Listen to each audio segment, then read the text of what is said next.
Thanks, Robert. I'm going to hand over to Lynn to take the sederant and intimate any apologies, please.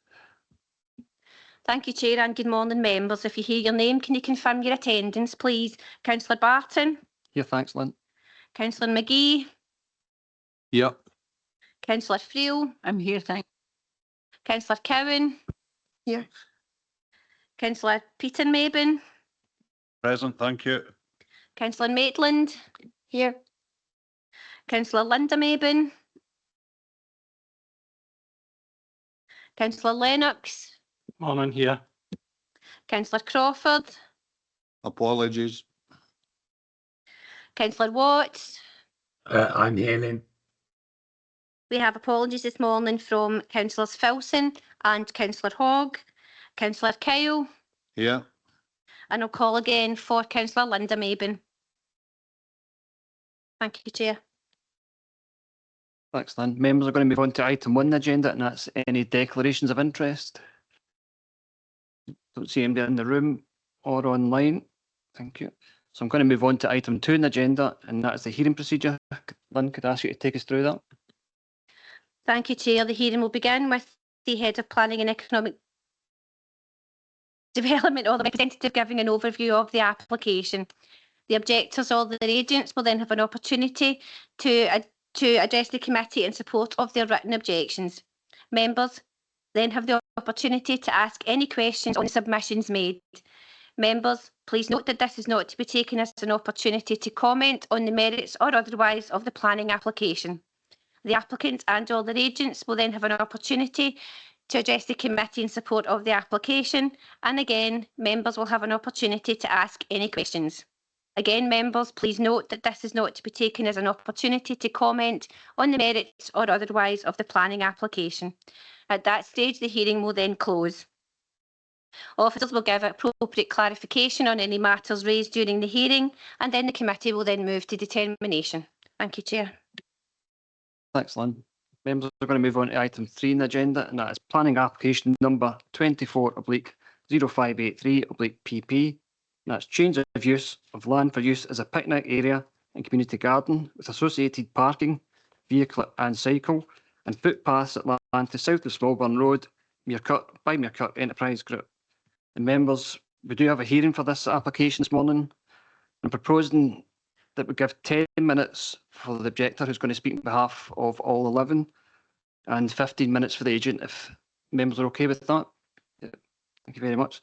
Okay, I'm going to kick off with the first part of the procedure, and that is item number 1, and I'm going to hand over to David to take us through the procedure.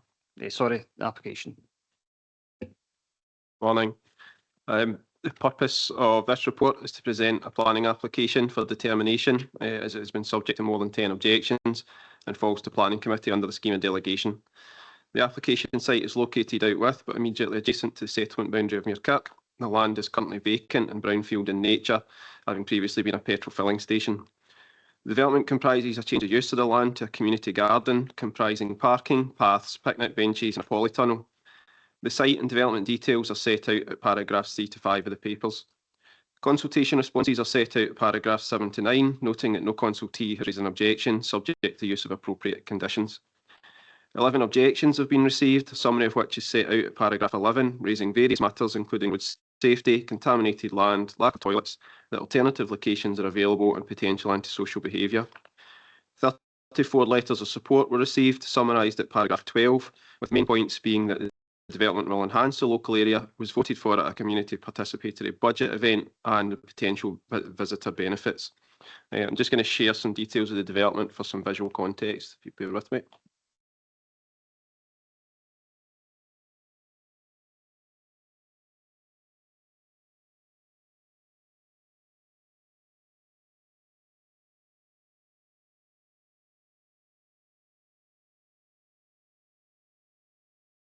So this is the site location and the context in relation to Muirkirk.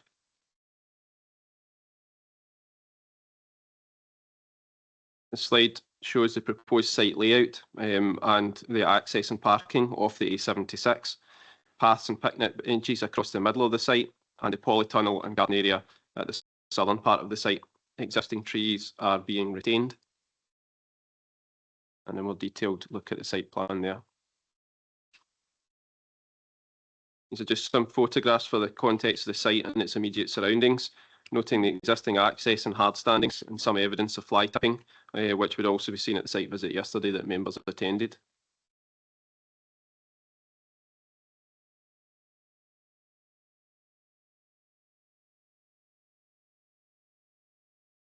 Just going to stop sharing, continue this presentation.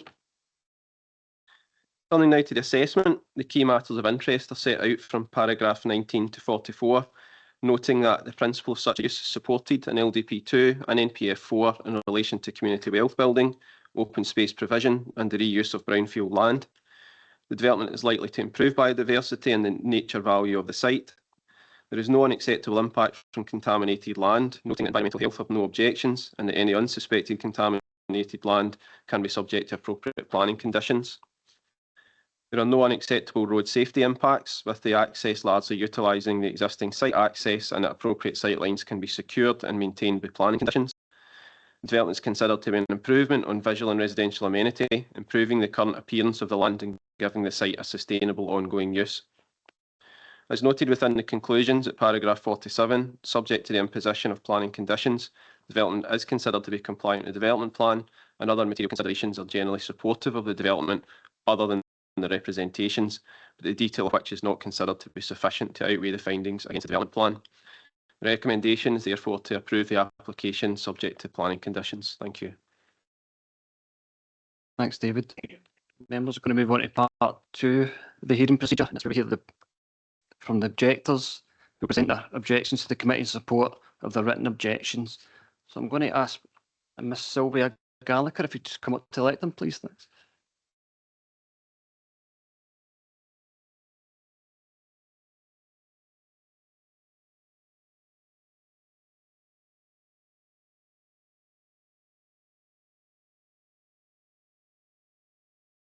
No problem, just take your time.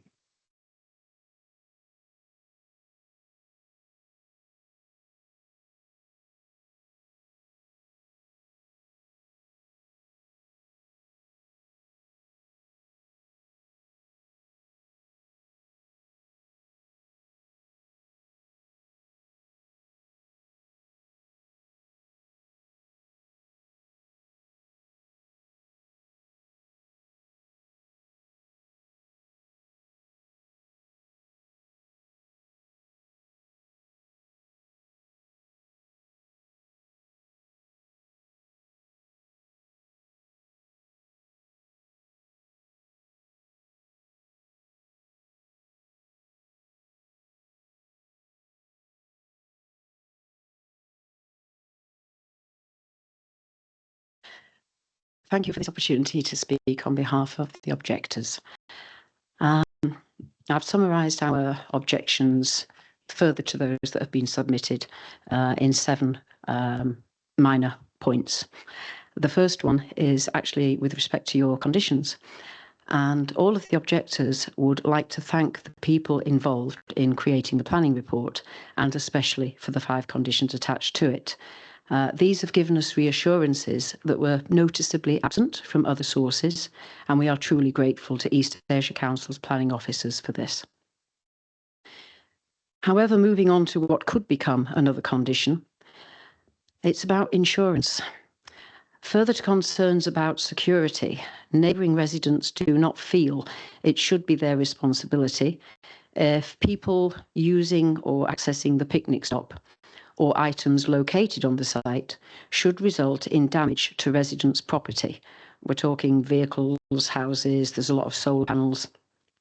And will the council make a further condition that Muirkirk Enterprise Group accept responsibility for any such damage through appropriate public liability insurance, and the conditions of which should be shared with the nearby residents? And then the next point that we're submitting is one regarding somewhat misleading figures. There's been an argument put forward that the majority of the village supports the proposal, but technically this is incorrect. In truth, there was a majority at a meeting where less than 20% of the village population attended.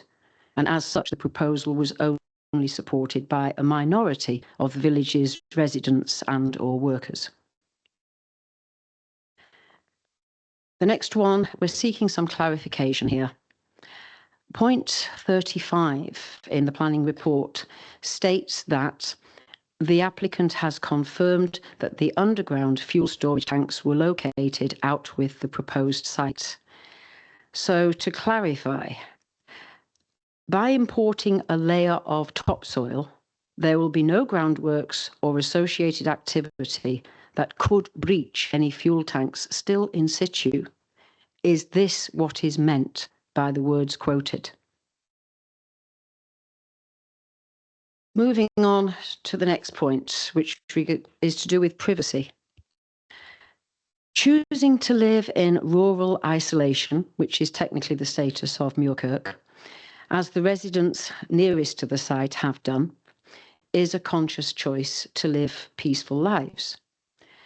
Some of us have even left urban areas for a quieter life, and we're feeling somewhat alarmed that our every move could become the scrutiny of strangers passing through Muirkirk, parking up in the car park directly opposite our homes. The fear of losing the very privacy that we sought is a legitimate concern, and it weighs heavily on our sense of security and well-being. This is somewhat contrary to point 39's assumptions that, I paraphrase here, the proposed development is unlikely to have any significant adverse impact on residential amenity for those living nearby. This is a major concern of many of the people, because even things like deliveries that we receive, in many cases, living in a quiet place like Muirkirk, those are left somewhere on the property if nobody is in to receive them. And in some cases, myself included, those items are left in full view at the front of the properties. We're people who can even leave our doors open during the day and nobody comes in. And we are a little concerned that this will have to change to our detriment. Point number 6. I'll describe this one simply as mental health.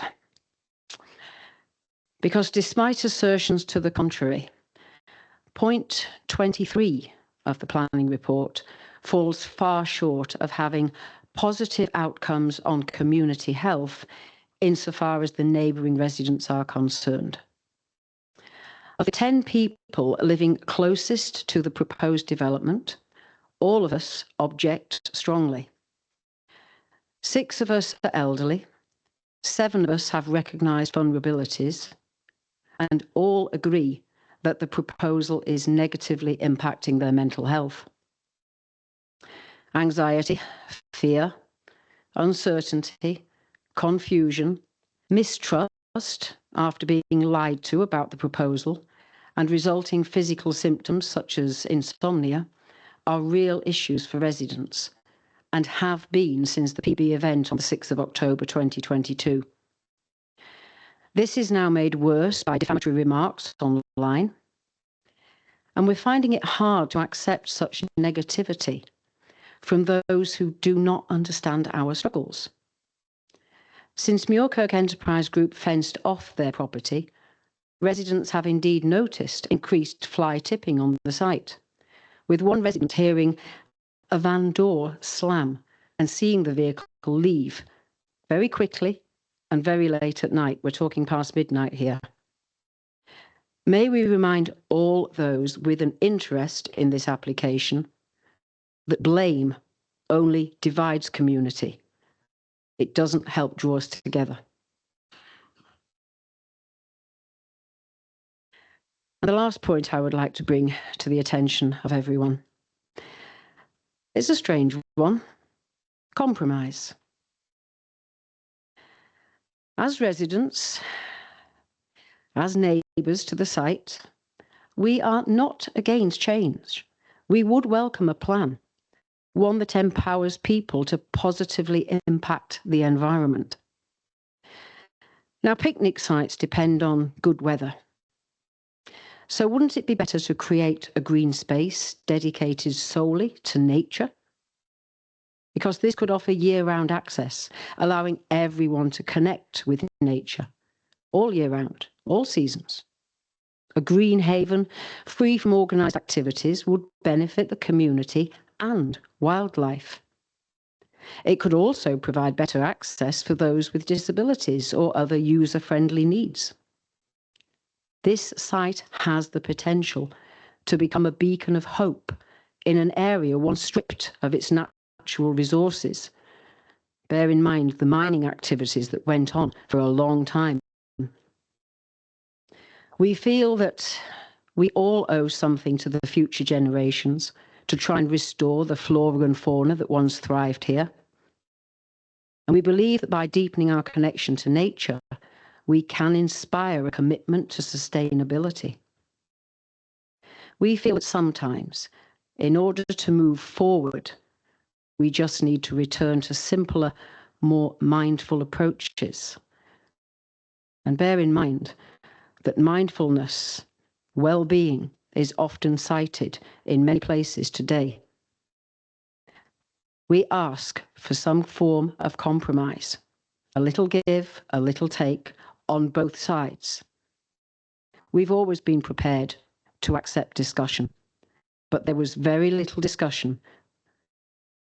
This started on October the 6th, 2022, when a decision was made without anybody chapping any of the doors of those people living opposite this site.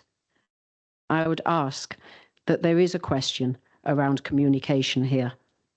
We've only learned certain aspects of this planning application through the officer's report that we were able to access online, not through other channels as we would have liked to have had.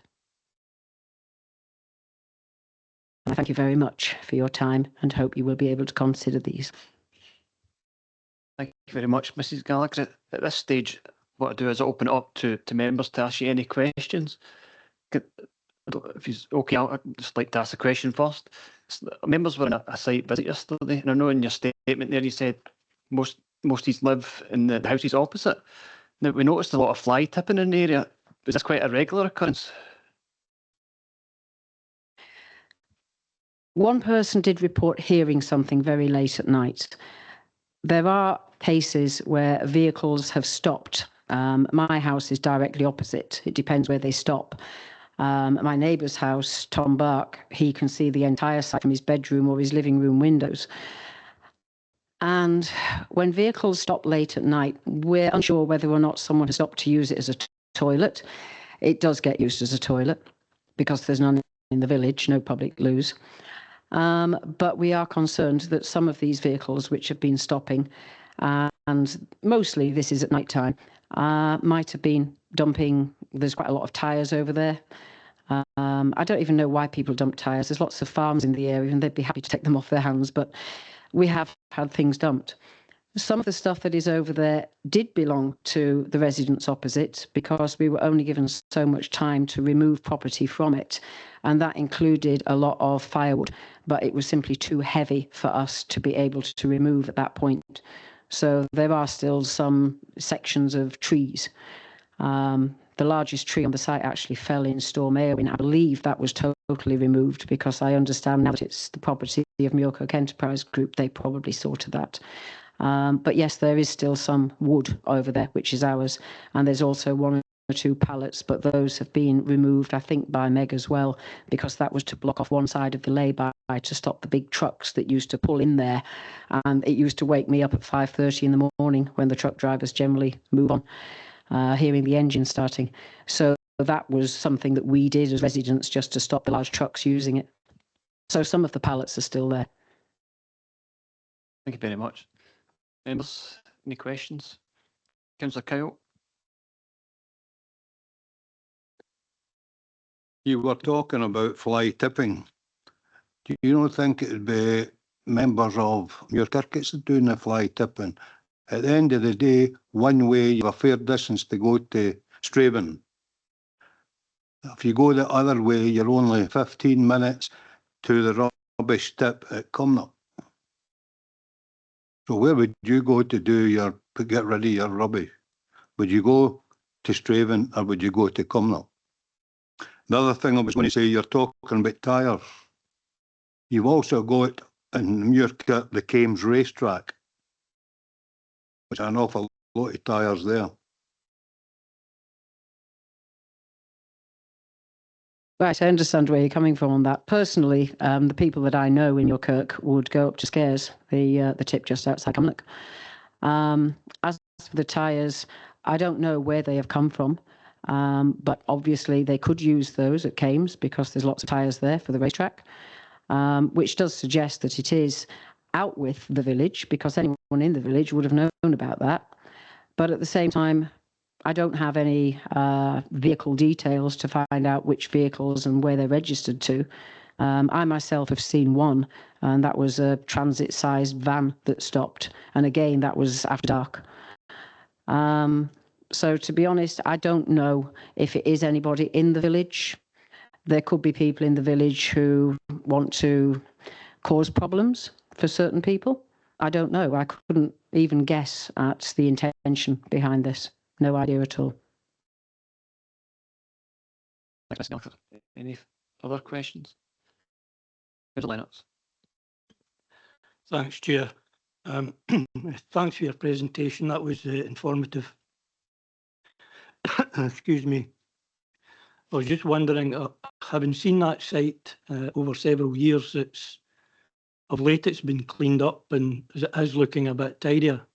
Would the objectors in general not feel it would be better to make use of that site for something a bit more positive rather than what it's been used for? And secondly, having seen some of the activities on that site, would it be safe to say that some of the tyres, etc., and the debris that's on it is the legacy of its previous use?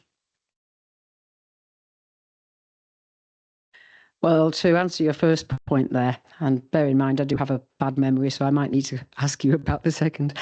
The site itself, it's not a very nice, clean and tidy site anymore. I've lived there opposite the site for 11 years this summer.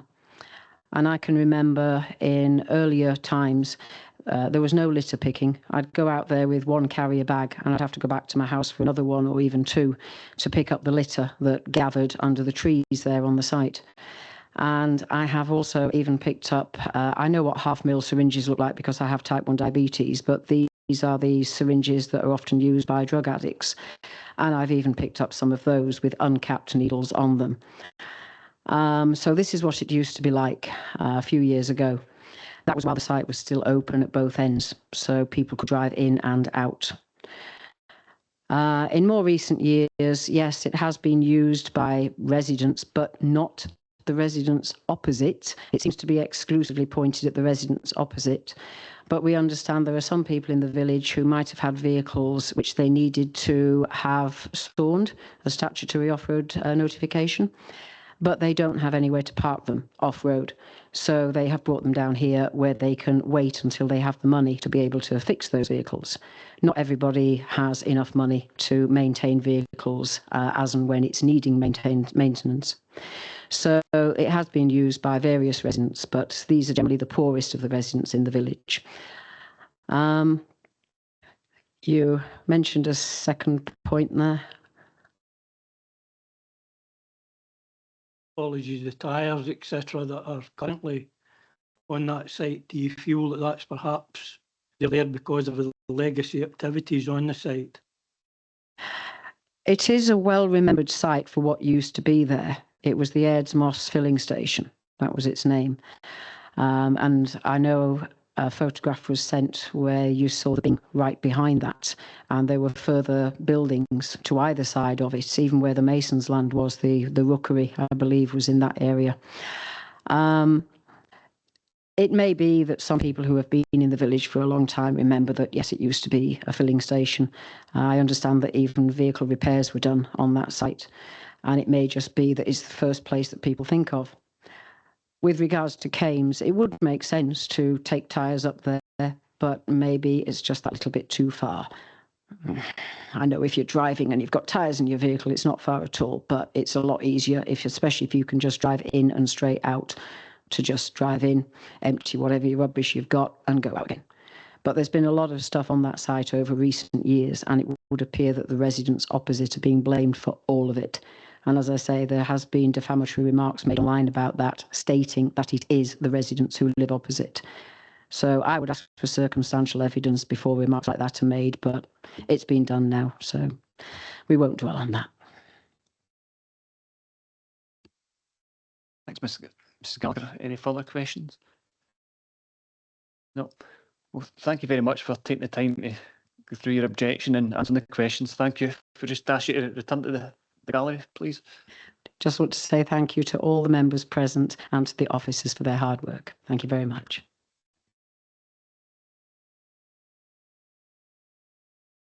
Members, going to move on to part 4 of the hearing procedure, and that's where we hear for the applicant. So we're going to ask Mr. David McClatchy and Mr. Bob Norman to come forward.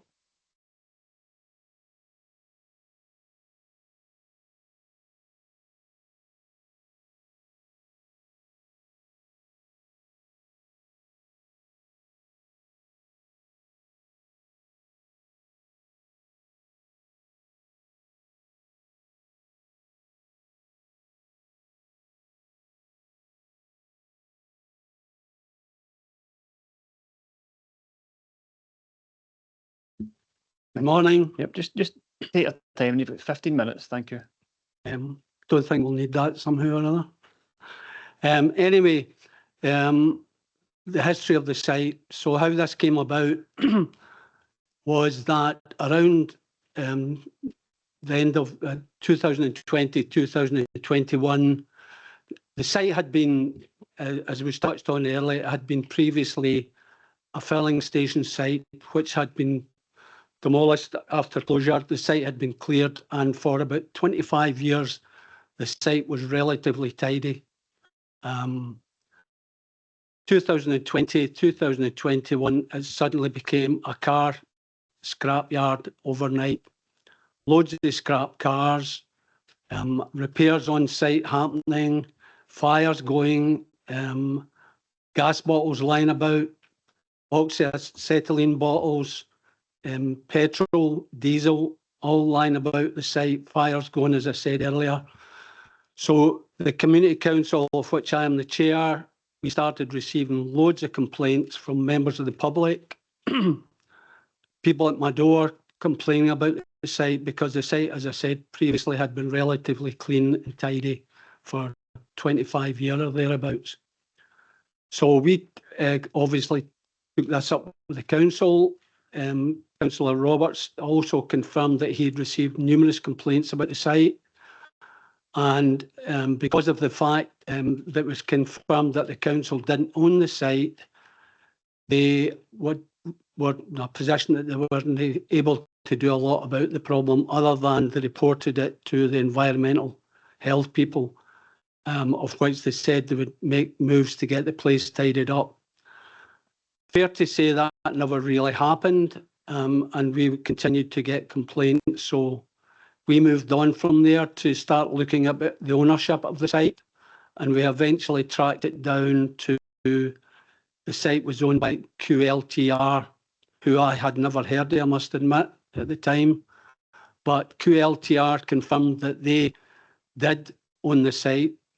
They had no interest in the site as such, and they would be happy to give it to the council if the council were willing to take it. And the next thing happened was that I heard from the council legal department to say that QLTR had been in touch and that they were willing to take it from QLTR if we could come up with a suitable project. So over time, there was a fair bit of discussion about it, and we eventually agreed that after consultation within the Community Council and others, we come up with the idea of a picnic stop. We also, there was people within the village that would like to have had a community garden. So again, that was something that we took on board. So the first move we made was to test the public opinion, was to go to the PB event. We produced a layout plan and we went to the PB event on October the 6th, which was mentioned earlier, and of which there was around 220 people attended. We came out second top in terms of the vote, 3 votes away from being top vote. So that told us, that was the first test, if you like, that the public were in favour of actually doing something about the site. And what we had proposed was something that they liked, for what a better word. So from there, we then applied for further funding. We got quotations, we applied for further funding, of which we were successful. It has taken us around a couple of years through QLTR, which became KLTR, to actually get the site. And that we were the first community to be awarded this community buyout, if you like, through KLTR. So that was a big plus for the community. In terms of, we had further public consultation, which was a 3-month period, of which the public had an opportunity to comment.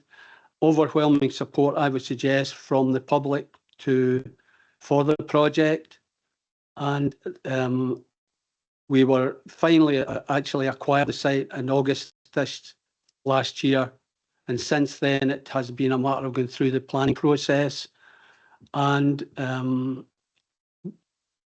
here we are today at this point of the planning process. I would say that I would mention that Muirkirk Enterprise Group has been going since 1999 and have produced a number of projects in the village for derelict sites. So Muirkirk Enterprise Group have got a great track record of developing derelict sites. And you can look around Muirkirk, and you've got the Heritage Lay-by, you've got the Heritage Park. I mean, these are tremendous projects. And I'll pass you over to Bob. Yeah. I'm Bob Norman. I'm chairman of Muirkirk Enterprise Group. How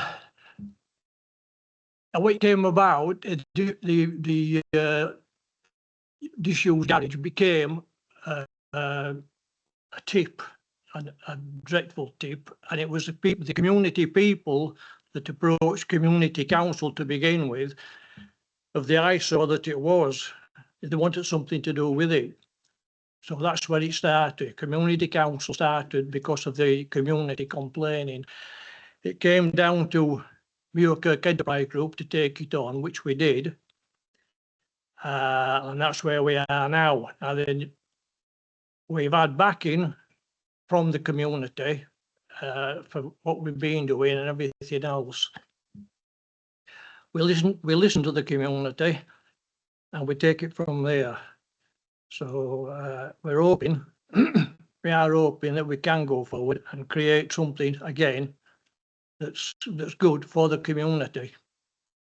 So that's where we are. You any? No, that's fine. Thank you. Thank you very much, David and Bob. Again, I'm going to open it up to members for any questions for yourself. Councillor Cowan. Thank you, Chair. Thank you for your presentation this morning.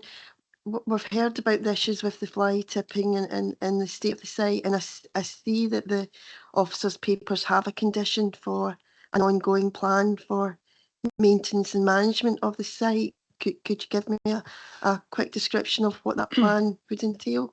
Well, back to what I said, Meg have got a long track record of these type of sites, and with literally no complaints in terms of the operation of the sites.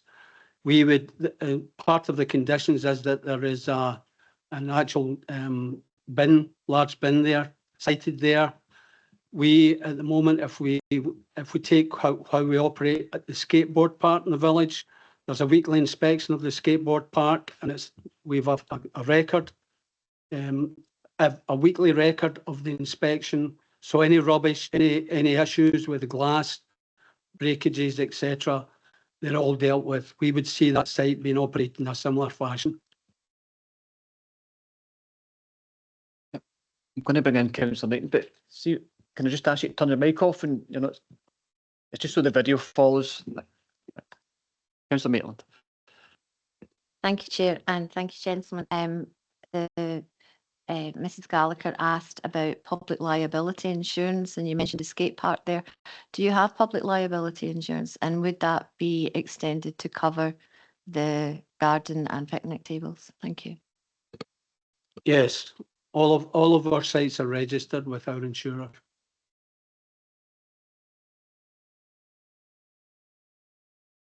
Councillor Friel. You talked a lot about public consultation. In what way was that conducted?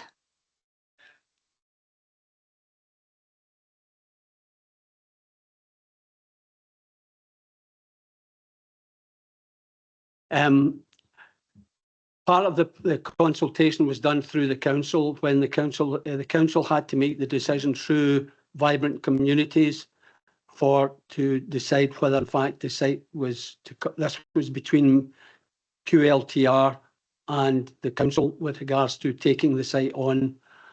So there was 3 months, I think it was, public consultation where there was a notice put up on the site, and the public were it was a 3-month consultation, and the public were able to see the actual proposals and able to vote online in terms of whether they were for or against the proposal. And I think it was over 70% was in favour of the proposal. And we also had a following public meeting to follow that up, which was touched on by Mrs. Gallagher. Okay, thank you. Councillor Maben. Thank you, Chair. Good morning, gentlemen. I'm a wee bit confused with this. Started with the community council. Are they still involved, or has it now been passed to Meg? Sorry for the confusion. Yeah. What happened was the complaints originally came to the community council. When it was the discussions originally started, the indications were from the council that the council were going to take the site on, and they were going to rent it out to us, the community council, for a peppercorn rent. I feel like the council made the decision ultimately that they didn't see this being the right way to go forward, and that they would actually prefer that Meg would take on the site, as Meg had track record in this regard, and that's where they actually transferred over to Meg at that point in time when the decision was made to change. Thank you. So there's been a mix of consultation. The community council has been involved with consultation first, and then Meg has done community consultation as well. It's and this is all social media, and it's been well advertised. Everyone in the village would know. I would suggest yes, very much so. Yep. Councillor Lennox. Thanks again, Chair. Thanks again, David, Bob, for your presentation.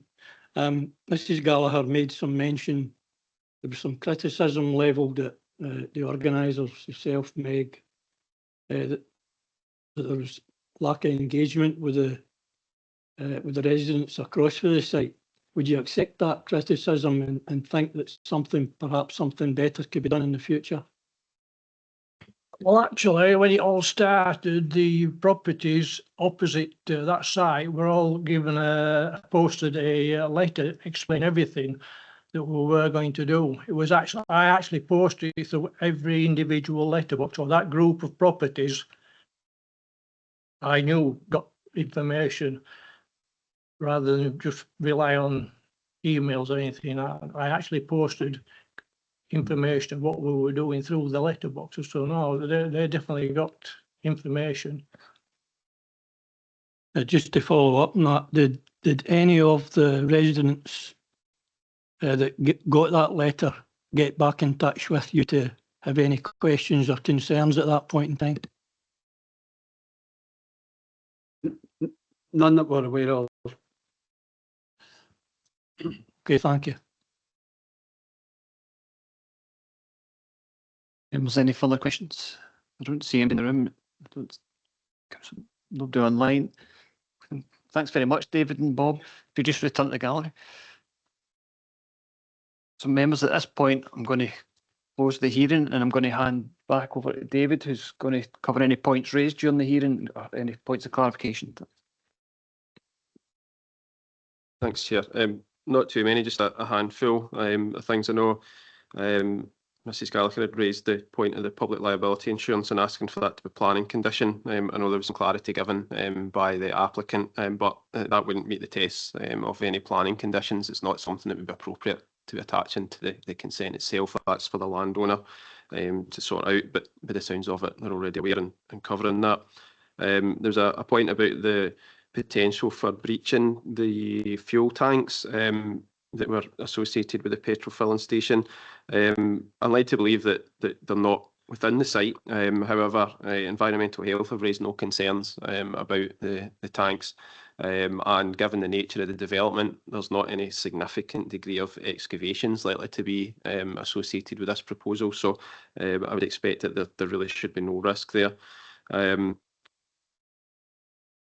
And the final one, I would just clarify, there was a suggestion about, she's obviously looking to work with the applicant to compromise and come up with a different scheme.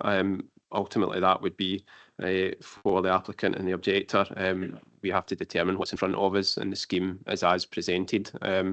Within that use, the different balances potentially could change without consent later if there was further discussions, if they wanted more nature type planting, that would be fine. That would be something really between the objectors and the applicant if they wanted to do so, but we'll be determining the scheme that's in front of us today, so that's what we're focused on. There's a handful of other points. I think the report itself kind of covers our position on them, so I'll not go into further detail on that or reiterate. I think that was just a clarification, Chair. Thanks. Thanks, David. Now, members are going to hand it over to you for discussion. Any questions? So, Councillor Maitland. Thank you. There's a few points here.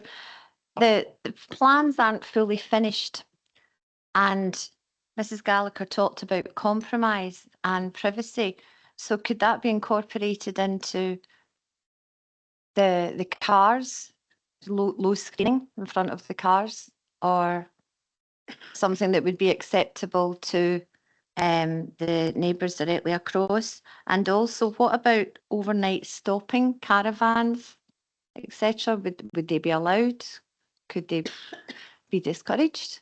Could we stop them?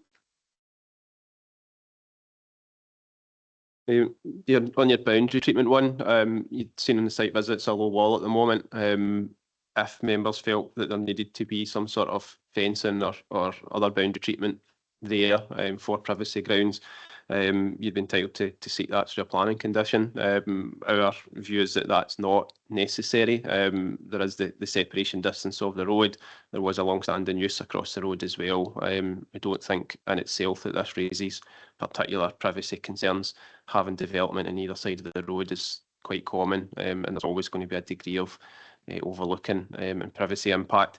In this case, we don't think it's unacceptable in any way, but if members feel differently, you could seek to try and have some sort of boundary feature. I'm just conscious so that that's on the public road, and probably having substantial levels of screening would have alternative impacts in terms of the appearance of that on the public road. So it's one to keep in mind, but whether there was a balance there. In terms of the overnight stopping, there's nothing in the application about controlling that, but in terms of the kind of management plan, we would perhaps like to have that touched on about how they might control that. But ultimately, it's mainly a matter for the applicant about controlling the use of their stopping, rather than so much ourselves. But we could look to incorporate some details about how that would be managed as part of the ongoing management and maintenance plan, if that was a particular concern. Certainly one that we could take forward as officers to ensure that there was an element of thought put to that.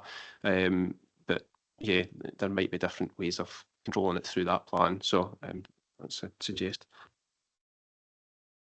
Back in, Councillor Maitland. Thanks. If people are stopping there to eat and people are going there to work, will there be any toilet facilities? Thank you. There's none proposed, councillor. So the site is as you see it on the plan. So no plans for toilets on this site.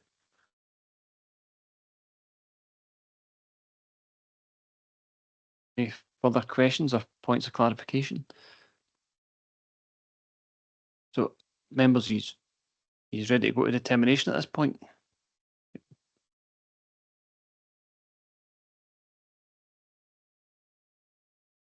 Yep, Councillor Lennox. Thanks again, Chair. I think, from a personal point of view, I think a derelict site really needs to be brought back into use, and I'd be happy to go along with the recommendation of officers to approve the application. Thank you. Councillor Kim, would you like to come in? I'd like to second Councillor Lennox for approval based on the conditions that are in the report. Is that anyone else otherwise minded? Can you log the decision, man? Thanks.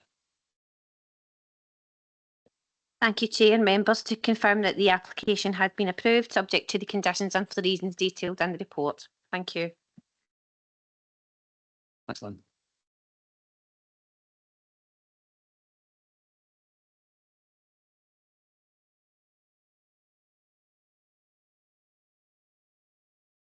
That's that application concluded. If members in the gallery who were here for that application, if you want to leave at this point, please feel free. Thanks.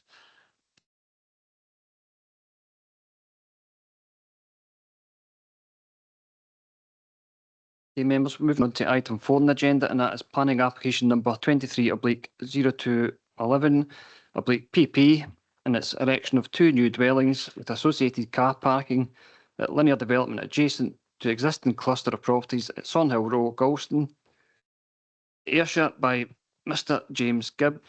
And again, members, we do have a hearing for this application this morning, and we propose 5 minutes for each objector and 15 minutes for the agent, if we're okay with that.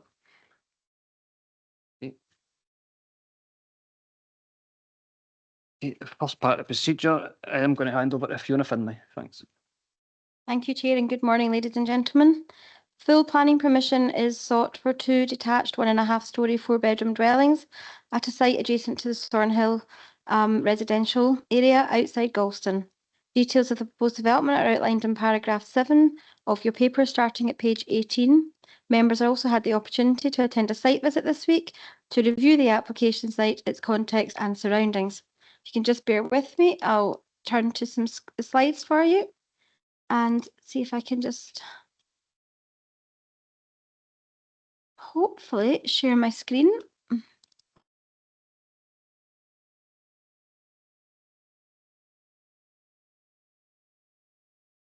Okay, hopefully that's working all right. Just a locational slide for you, first of all, members. You can see Galston to the north of the slide, and as you come down, you can see the settlement, the residential properties at Thornhill, and you can see the application site marked in sort of deep red colour there, members, within the sort of circle, showing you just the location of the site. Here is the block plan for the site, members, showing the 2 plots for the properties.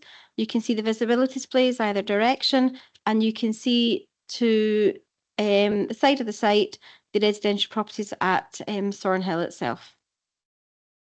This is just a sort of section plan, members, just to show you how from the roadway up here you can see how the site drops off and how the houses will be set into the levels of the site and lower than the roadway, and that explains the split level design of the properties that you saw in site with the plans and that are also within your committee report.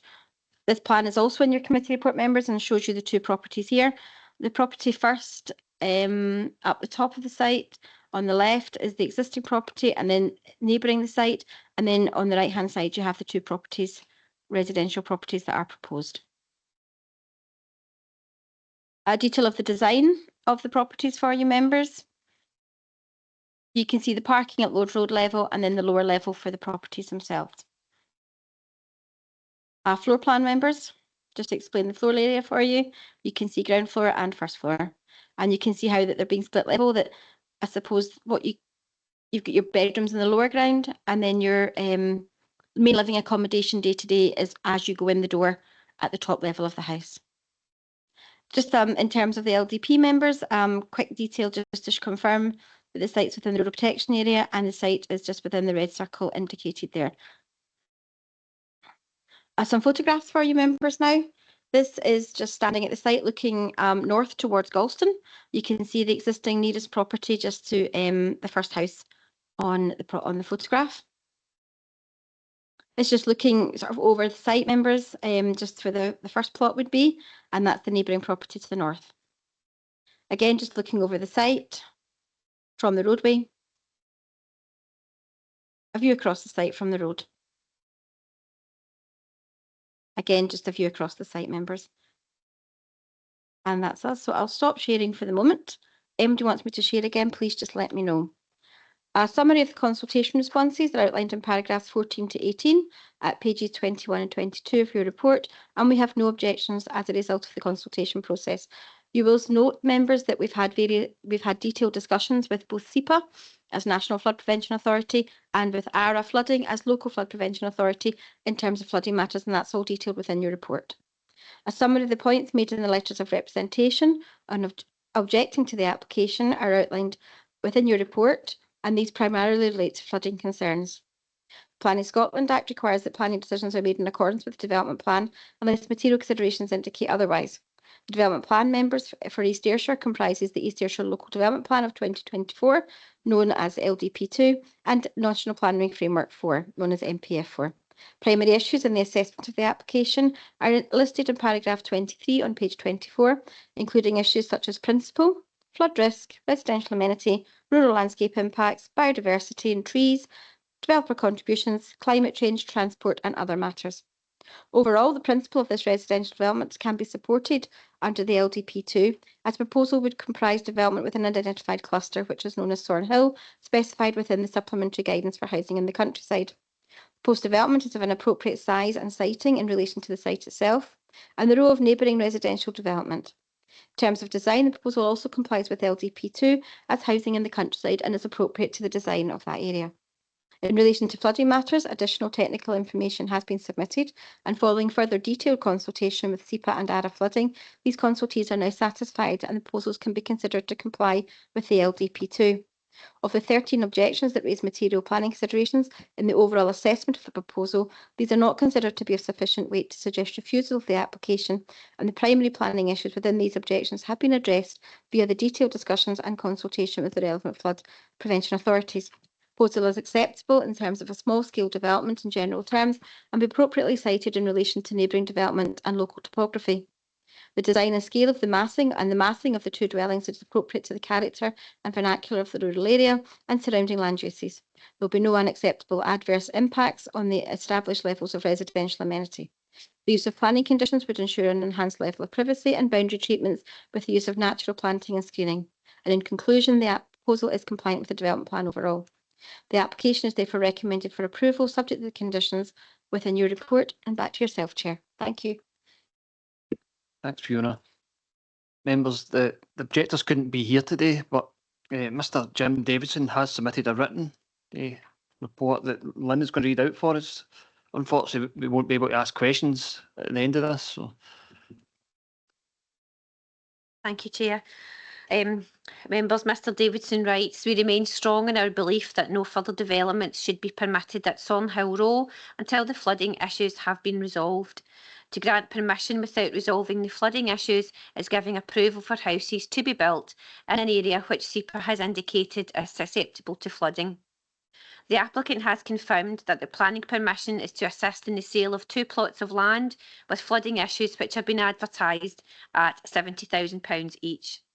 The gardens of all the cottages at Thornhill have been affected to varying degrees over the years, as photographs submitted with the original objection clearly illustrated, and the gardens continue to be affected.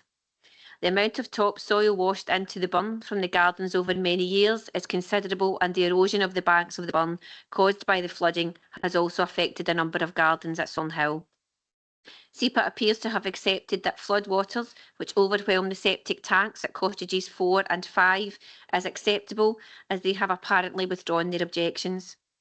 Ayrshire Roads Alliance appear to be more sensible and constructive, as they have stated that the foundations of the proposed dwellings will require to be raised by 2 feet, and also advised that other flood mitigation measures will have to be implemented. Since the planning application was lodged, the following works have been undertaken on the proposed development site by the applicant. Hedgerow along the Galston to Sorn Road has been removed. Almost all of the trees that were planted a few years ago by the applicant and feature in the application have been cut down and removed. Site clearance and levelling works have been undertaken. The environmental pond, which used to feature prominently in the applicant's advertising literature, is no longer there. The pond used to retain some of the flood waters before they flowed northwards, and this lessened the impact of the flooding slightly. A large sump hole has been created at the north end of the proposed development site, adjacent to the line of number 7 Thornhill Row. Sections of the drainage pipes which carried water north to south under the 2 plots for sale have been removed. A new burn has been created which runs from the southern boundary of the proposed development site and runs into the sump created by the applicant. The waters flowing along the new burn and into the sump have caused damage to the fence belonging to the owners of number 7 Thornhill Row, and water continues to erode the ground at the fence line. The owner of number 3 Thornhill Row has confirmed that the flooding in his garden occurs more regularly since the pond was replaced by the fast-flowing burn. The Council and Ayrshire Roads Alliance have been advised of this. And finally, building on the floodplains on land which is susceptible to flooding should never be allowed, especially as we're now experiencing many and unexpected changes to our climate. Thanks, Lynn. Members, the applicant's agent couldn't be here today also. So at this point, I'm going to close the hearing and hand back over to Fiona to cover any points that's been raised during the submission read out by Lynn. Thank you very much, members. I don't really have an awful lot to add. We have a detailed discussion. I'll maybe ask if Barry can come in from an ARA perspective. But there has been detailed discussion. There's been a significant amount of paperwork. There's been a significant amount of supporting documentation lodged by the applicant, and we now have it from ARA and ARA flooding and SEPA that they have no objections to the matter. We have got conditions down, if you look at your papers, relative to a landscaping scheme that has to come in to show details of planting, etc. And there is also a condition there regarding biodiversity details for biodiversity enhancement. We also have a condition down at the very end on page 34, leading on to page 35, regarding permitted development rights being removed for any works to the rear of the properties, to ensure, and that is in order to ensure that the proposals are acceptable in terms of flood risk before they're undertaken. There's really not enough else I want to add. I'll maybe bring Barry if that's okay, and just from an ARA perspective, given ARA's local flood prevention authority, and happy to take questions. Chair, so I think some of the points that have been raised have all been considered by the flooding officers. There was mention made of a pond being infilled, but I think there was flooding existing prior to the infill of the pond. If you refer to the flood risk assessment that's been prepared as part of the proposals, figure 4 shows that the before and after flood modelling, and that demonstrates that there's no significant impact on the existing floodplain as a result of the development. So that's what's obviously led to the other position. Thank you. Thanks, Barry. And Fiona, is that you concluded your part? Okay. Members are going to hand over to yourself for any questions for the planning colleagues.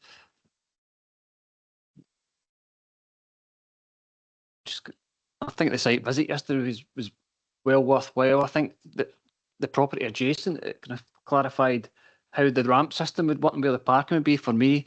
Just for clarification, there's been previous planning permission for 2 properties, and this is within the housing in the countryside supplementary guidance. Yeah. There has been a previous application as detailed in your report. That application has expired without being implemented for whatever reason with the applicant. They've reapplied for the application now. In terms of the supplementary planning guidance that we have, this is a residential cluster under this, and it can support 2 dwellings. The actual cluster says it can support 3, but this application is for 2. Thanks, Fiona. Members, any questions? Councillor Lennox? Just an observation, Chair, thanks. You could tell when we visited the site, was it yesterday we visited the site, you could tell that that area was going to be susceptible to water, because it's, I mean, it is essentially lying in a wee valley, but there is a burn running down through there. So, I mean, I guess what I'm saying is I can understand the objectors in terms of concerns about water. But if Ayrshire Roads Alliance and SEPA are happy, then I don't see why we should question their expertise as such. Thank you. Any further questions? No. So we're ready to move to determination. Councillor McGee. I am happy to go with the recommendations and the conditions as in the paper. Thank you. And I'm happy to second that. No, second. I'll go with Councillor Friel for a second up there. Thank you. You just record that, please, Stirling. Yeah, thank you, Chair. To confirm the application has been approved subject to the conditions and for the reasons detailed in the report. Thank you. Thanks, Lynn. Members, we're moving on to item 5 on the agenda, and that is planning application number 19/0361/PP. It's a section 42 application to vary conditions 33 and 34, and that is restoration and aftercare of planning permission 000685 PP. It's an extension to landfill site at Galaff Recycling Centre, Scares Road, Cumnock, by Bar Environmental Limited. And I'm going to hand over to David. Thanks, Chair. Purpose of this report is to present a planning application for determination as it is a major development and falls to planning committee under scheme of delegation.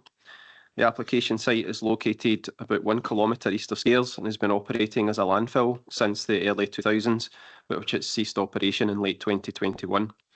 The development is a section 42 application which seeks to revise planning conditions of the original consent with the purpose of restoring the site earlier than was originally envisaged due to changes in the landfill market.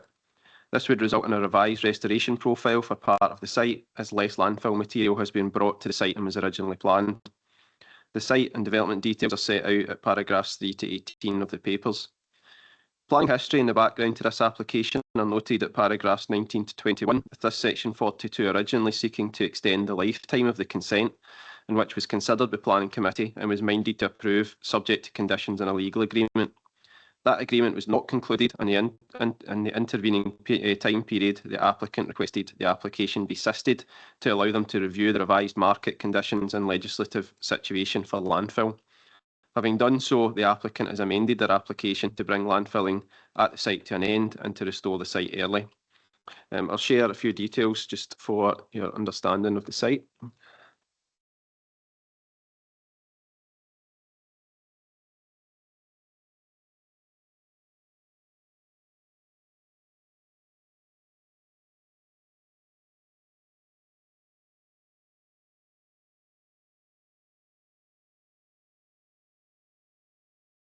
Okay, so the location of the site is seen, oh, not on your plan, it's not, it's on mine.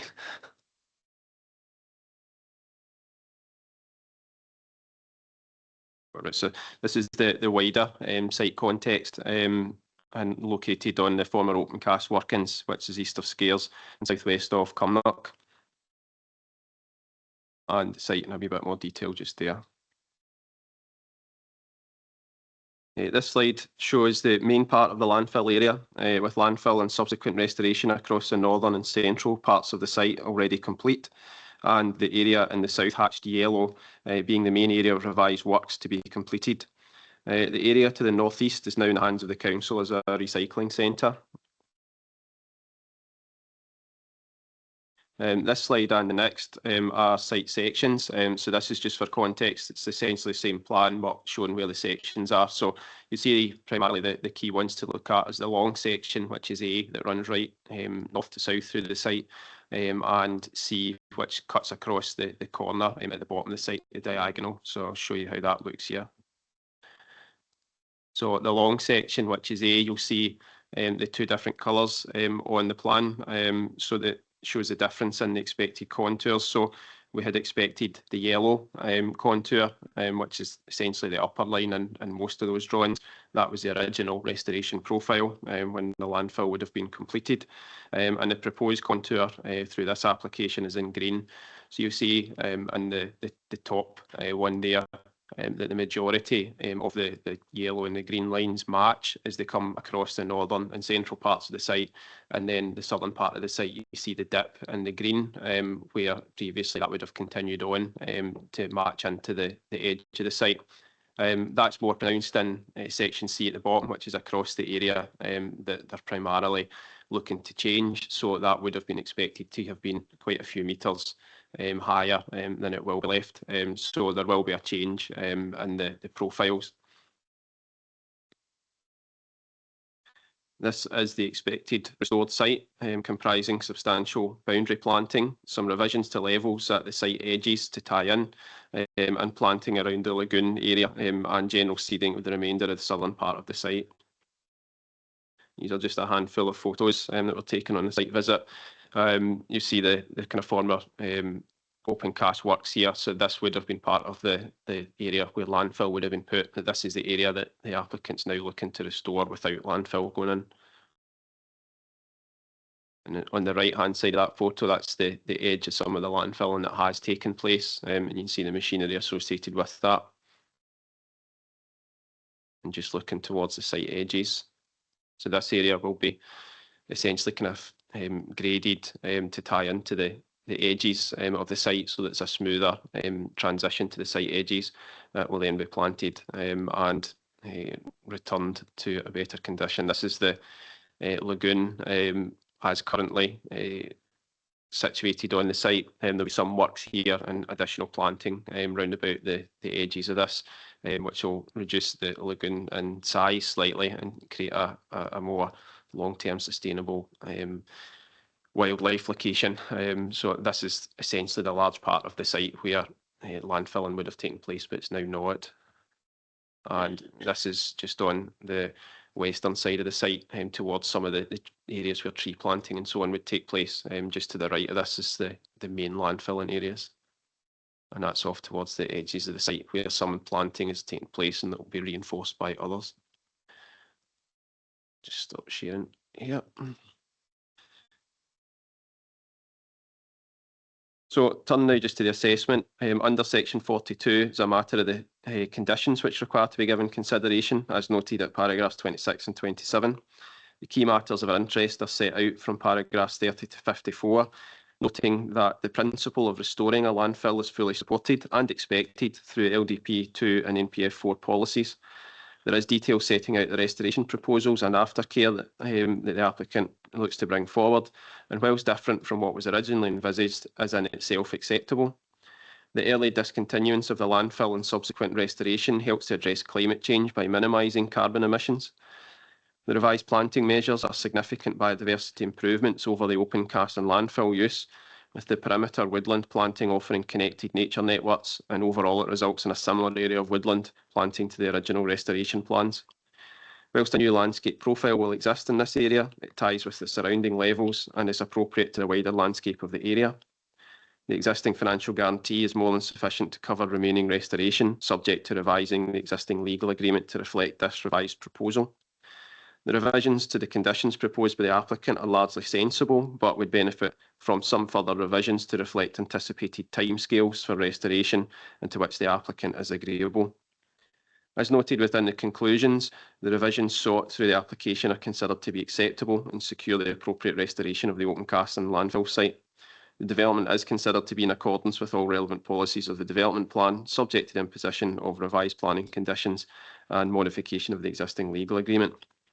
The recommendation is therefore to approve the application subject to the amended planning conditions and that the existing legal agreement be modified to account for these revised proposals prior to the issue of the planning consent. Thank you. Thanks, David. Over to yourselves, members. Any questions or points of clarification? It's a bit of a good news story, the restoration ahead of time. Oh, sorry, Yeah. Councillor. I approve that the application should be granted and the conditions carried out. Thank you. So you're moving approval as per paragraph 2, subject to conditions listed at the end of this report and the conclusion of the legal agreement. Yep. Councillor Maitland. Yep. Second. Yep. Is anybody else otherwise minded? You just love that. Thanks, Chair. The decision of the committee is that the application has been approved, subject to the conditions as detailed in the report and subject to the conclusion of a legal agreement in relation to the provision of a financial guarantee. Thank you. Thanks, Lynn. Moving on to item 6 on the agenda, and that is planning application number 24/001/S36 VAR, and its consultation under section 36 of the Electricity Act 1989 to vary consent 20/001/S36 to amend turbine heights, resite 1 turbine, remove 2 turbines at Greenburn Wind Park, New Cumnock by Red Greenburn Limited, care of Gillespie. And I'm going to hand back over to yourself, David. Thanks. Yeah, thanks again, Chair. The purpose of this report is to present for your consideration a consultation under section 36C of the Electricity Act to vary an existing section 36 consent for Greenburn Wind Park. The application site is located southwest of Cumnock and northwest of New Cumnock, with a more detailed description found at paragraphs 3 to 5. Consent was granted by Scottish ministers in April 2023 for a 16 turbine wind farm, and the applicant has now proposed a variation to that consent. The main changes comprise the deletion of 2 turbines, the relocation of 1 turbine, and the height increase of 10 turbines to 180 metres and 4 turbines to 167.5 metres, all as explained at paragraphs 6 and 7. Consultation responses to the Council are set out at paragraphs 9 to 19, noting that no Council consultee has raised an objection. Consultation responses sent to the Scottish Government at paragraphs 19 to 37, noting that Historic Environment Scotland, Glasgow Prestwick Airport currently object. Representations from third parties are directed to the Scottish Government, and the numbers and reasons for objection are summarised at paragraph 38. I'll now share some visuals for this one as well for you members.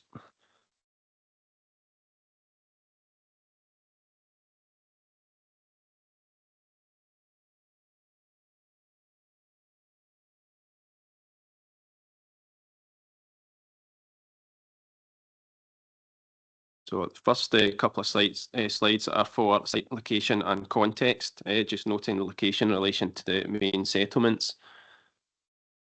So you can see Cumnock and New Cumnock there as described, and the site located there, Parsine Forestry. This is the proposed layout of the development, showing the access tracks through the site. Turbine locations are denoted in red with the red dots, and the proposed borrow pit is in yellow.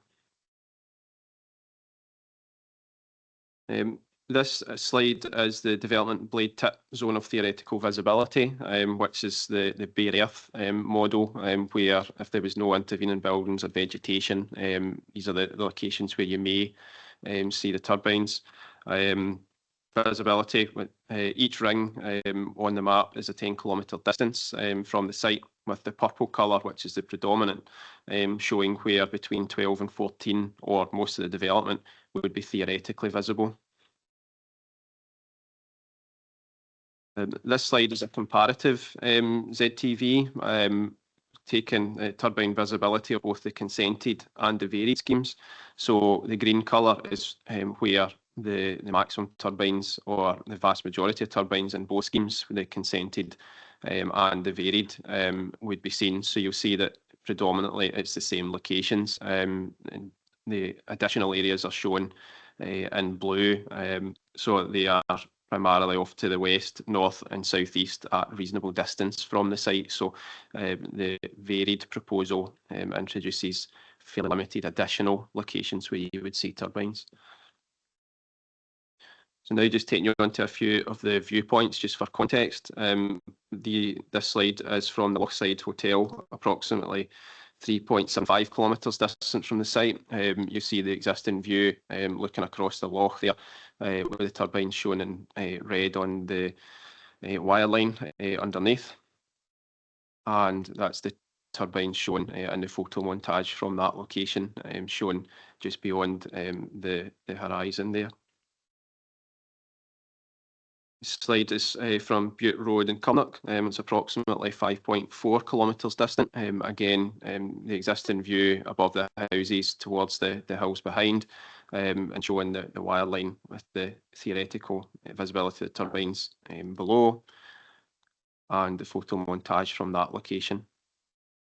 Note that this doesn't show the North Kyle turbines. None of them will show the North Kyle turbines, but these are under construction at the moment, and will appear within some of these views as well. These slides are from the B741 at Burnside, approximately 4 kilometres distant from the site. Again, showing the existing view with the wire line beneath, and the photo montage from that location there as well. Bear with me here, members, as I explain this black screen. These next two slides are from Man 8, which is also on the B741, but further to the west of the one that you've just seen. Because of the height of the turbines, it does introduce visible aviation warning lighting, which, if you look very, very carefully, in the middle here, there are some visible lights. This one shows the maximum visibility at 2000 candela. And this one, which good luck spotting the lights on this, they're down to 200 candela, but this was the visualizations to show a potential significant effect from this location. So this is one of the kind of changes in the development. Unfortunately, it's difficult to show you this on the screen. It shows up a bit better in paper. I touched on earlier, just it was a representation from Historic Environment Scotland objecting. So I've brought these couple of slides as well into the presentation. This is from the front of Dumfries House, which is a Category A listed building. You'll see the existing view at the top, looking up the kind of avenue of trees towards the horizon. And you see the wire line just under it, similar to the previous slides. You see that there's a number of hubs and blade tips shown at this location. And that's the photo montage. You'll see that the screening effects of the trees take out some of those turbines so that you won't see them from this ground level, but there are a handful of blades and potentially a bit of one hub that's visible from here as well. The impact on the setting of the A-listed building has led Historic Environment Scotland to object on this basis. They're concerned that this is an important part of the setting of the house, and has led to their objection. I'll touch on that later. This is the final slide, members, just for awareness in terms of the kind of wider cumulative picture. You'll see that the turbine's located in red in the middle. This has got all potential turbines either operational, under construction, consented, or at early stages shown. Probably the main ones to take from this, next to the red, are the purple ones, which is the North Kyle site, which is under construction and largely quite advanced, and I suspect will be operational in the not too distant future. And there are also some green turbines there, just to the southwest, which is the Overhill development as well, which has consent, and that has visible aviation warning lights as part of that consent. I'll stop sharing there. So just to turn to the assessment, members, the key matters of interest are set out from paragraphs from 43 to 114, noting in particular that strong and principal support for such developments is gained from national and local policies, and from the fact that there is an existing consent for a wind farm in this location. No unacceptable landscape and visual impacts are anticipated, with the extent of significant effects on the landscape and visual receptors found to be similar to the consented scheme. It does introduce visible aviation lighting, with some new significant visual impact associated with that during the nighttime hours, but that mitigation in the form of intensity reduction and lighting design reduces much of this effect. Cumulative landscape visual effects are similar to the consented scheme and are therefore not unacceptable. The revised scheme introduces some new impacts to the A-listed Dumfries House, which has attracted an objection and remains to be resolved at the time of writing. Given the historic and tourism value of the house and estate to East Ayrshire, we are supportive of Historic Environment Scotland and will look to have this objection satisfactorily resolved before ministers grant consent. Traffic and transport effects are very similar to the consented development and would be controlled through use of planning conditions.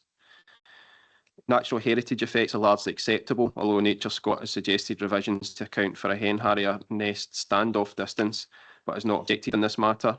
Members should note that the reference to a Nature Scot objection on this matter at paragraph 78 is incorrect. That's an error in the report. Non-acceptable impacts in a range of other matters have been found, including soils, forestry, noise, biodiversity or the water environment, subject to planning conditions being reattached to any varied consent. As noted within the conclusions at paragraphs 117 and 118, subject to the imposition of planning conditions in a legal agreement, the development is considered to be predominantly compliant with the development plan, and most other material considerations are generally supportive of the development. We would, however, support revisions on mitigation that gave effect to the Historic Environment Scotland objection on Dumfries House, given the heritage and local value of that location as reflected in our recommendation.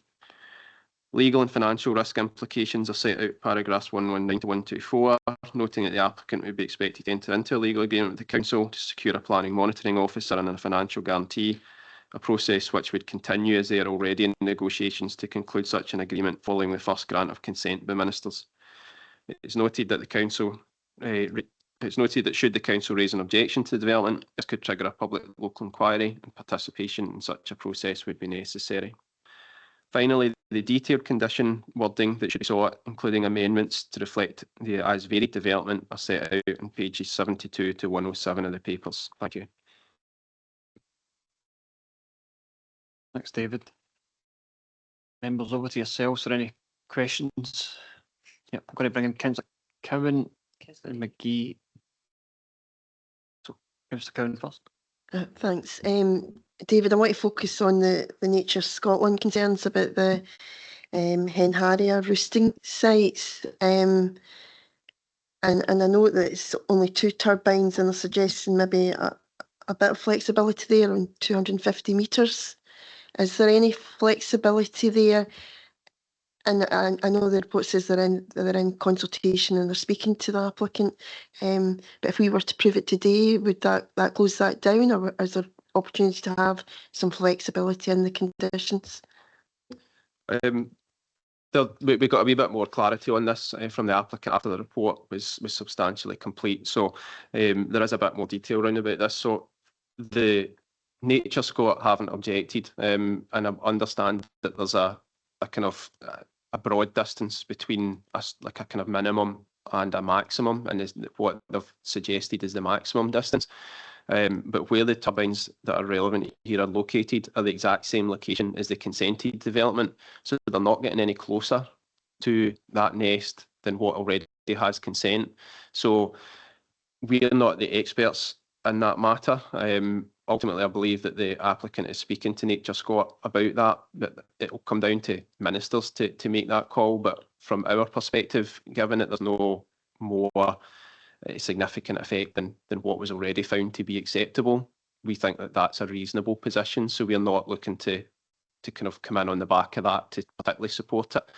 If Nature Scot and the applicant come up with a different solution or something else, or they want to move further, they can discuss that amongst themselves. There's a microsite condition that might allow for a bit of flexibility there as well. So there's potentially a wee bit more scope to maximise the distance. But taking a kind of pragmatic view, if the existing consent was okay at that distance, we don't see any reason why we would need to raise an objection on the same distance on the revised scheme. So that's the kind of position we've reached. But it doesn't close it down. Just because we are not taking that matter forward doesn't mean that the ministers won't have to look at it. They're the decision maker, and Nature Scot's their consultee as well, and they're expert in heritage. So it'll be for them to ultimately come to a view on whether that distance is acceptable. But we've got no reason to see that that it's a completely unacceptable distance.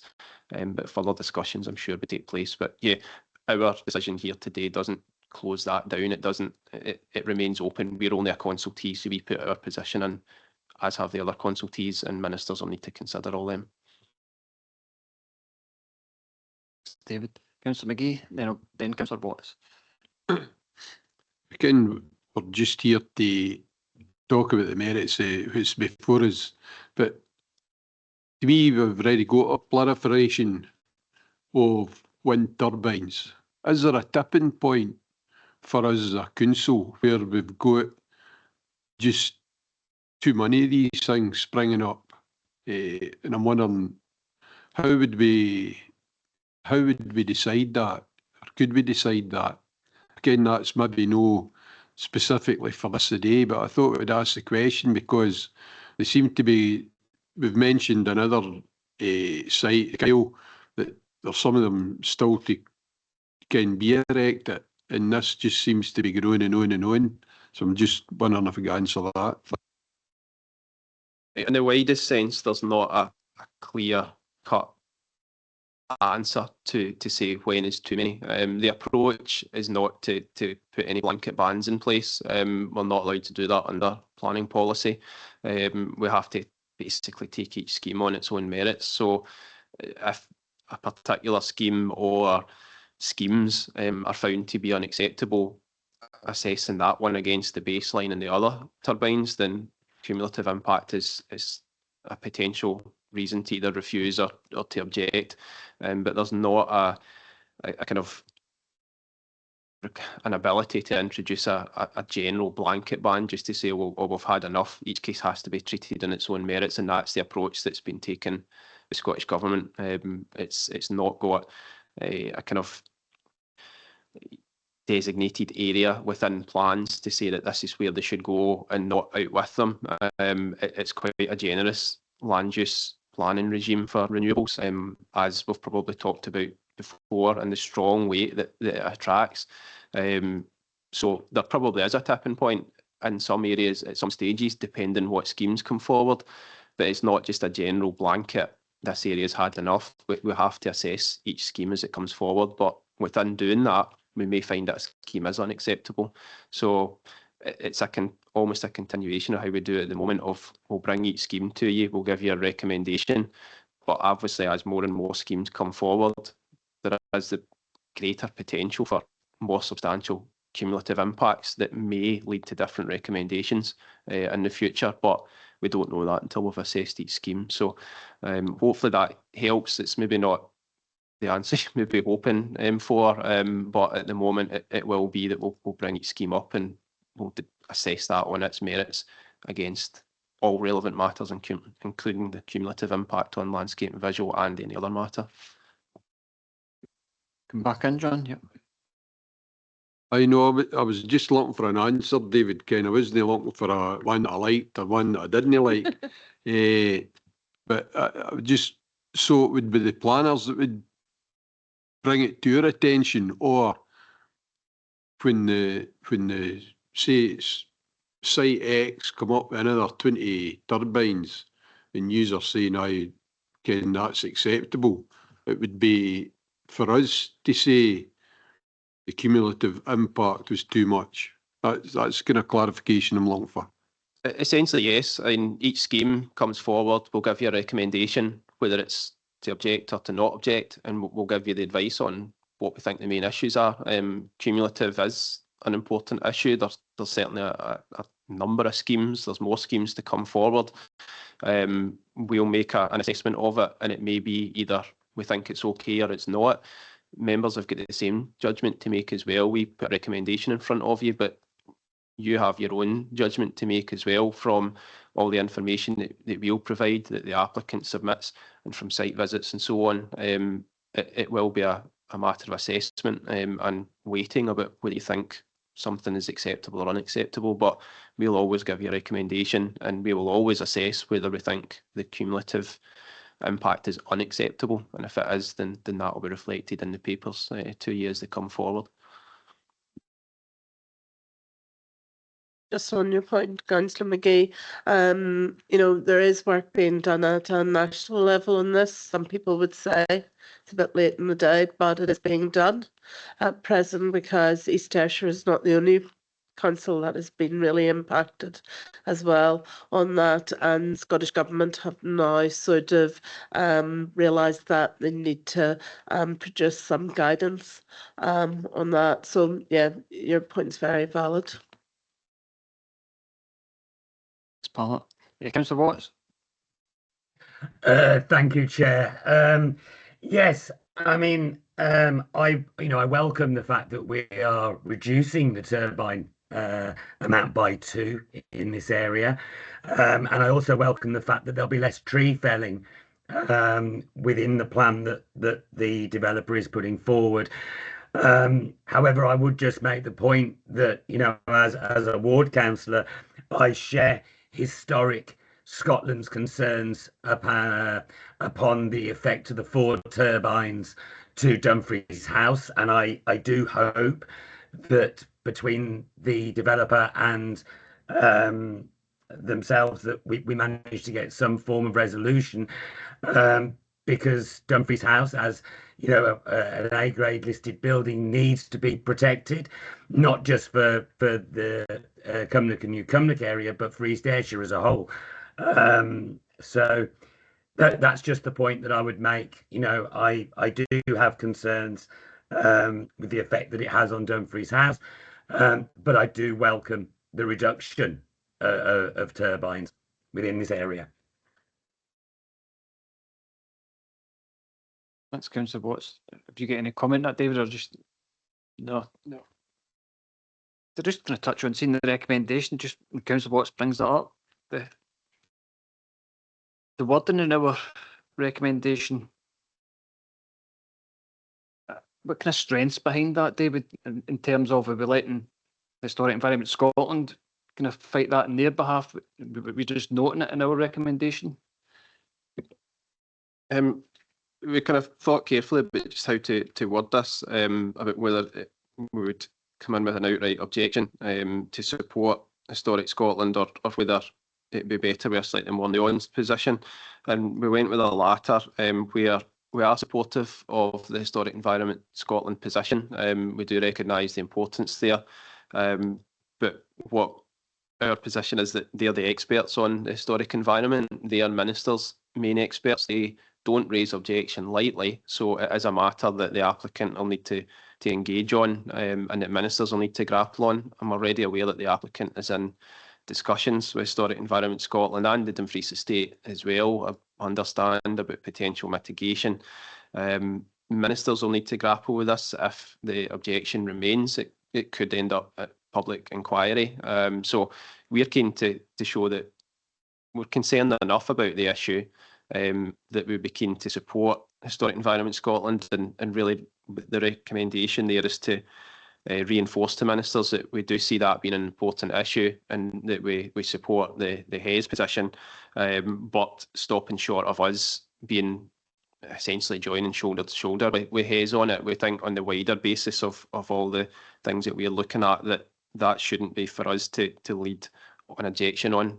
Hayes are doing that as it is, but we obviously do support them. So it's unusual. We don't normally bring that type of thing into the recommendation, but it's went slightly further than we usually would, but we've consciously stopped short of a full objection. It doesn't mean that we're not supporting Hayes. It doesn't mean we're not concerned about the issue, but we're obviously intimating to ministers that we would like to see a satisfactory resolution to that issue. Thanks for that, David. Any further questions? Councillor Lennox. I think, to be fair, Councillor Watts makes a good point. I'd be interested to hear what other members think in terms of maybe strengthening what we're saying in our report back to ministers in terms of Dumfries House and its importance. I'm not saying you haven't given it great consideration and think we're just striking a happy medium, but I'd like to hear what other members think in terms of maybe just making a stronger case in support of Historic Scotland and respect to Dumfries House.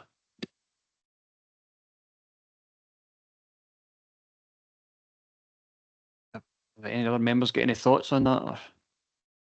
No. I think If it's no great concern, then just leave it. I mean, I was quite content with the explanation David gave us there to let Historic Environment Scotland kind of take that forward. I think the fact that it's not usually in the, you would normally put in the conditions probably gives it a bit of strength there as it is, but I don't think anybody else is.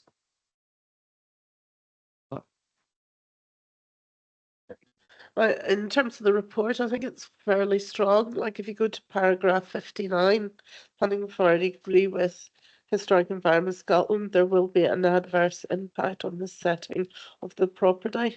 That with blades tips visible on the horizon, so we're pretty strong there.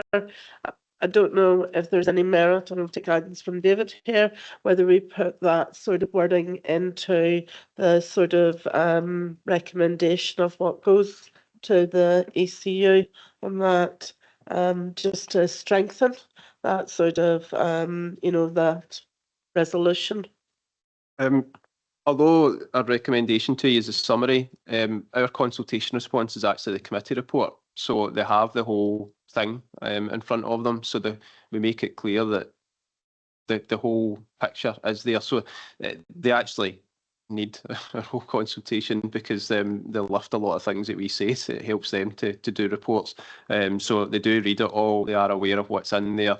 And just they're not just looking at the headline as such. There is a subtle difference between an objection and a non-objection. Objection can take you to public inquiry, but we think collectively with what's in that report, with that kind of wording in the recommendation, takes us up to a level where we show our feelings on it without actually marching into a straight objection on it as well, which we think is our best place to lead on that there. The government's experts. So that was the thoughts. At the end of the day, members can come to a different view, but just to rest assured that we send the whole committee report to the Scottish Government so that they've got the whole picture from us. That's great. I'm happy with that. I'm going to bring in Councillor Watts then, Councillor Cowan. Thanks, Chair. I mean, listening to Councillor Lennox there, and reading the recommendation, if we change the "and that" to "subject to," that would strengthen the position without changing the recommendation too much. So the recommendation would read, no objection, subject to conditions, conclusion of an S75 legal agreement, subject to the objection raised by Historic Scotland being satisfactorily resolved. And in other words, saying that we have no objection providing that, and that probably does strengthen the recommendation slightly.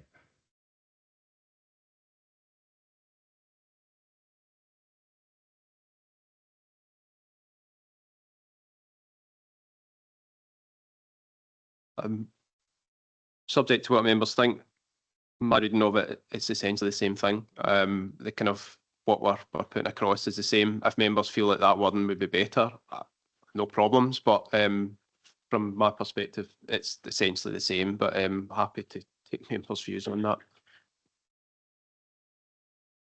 I'll come back to that, Councillor Watts, in a second, because just in case Councillor Cowan's got something the same subject.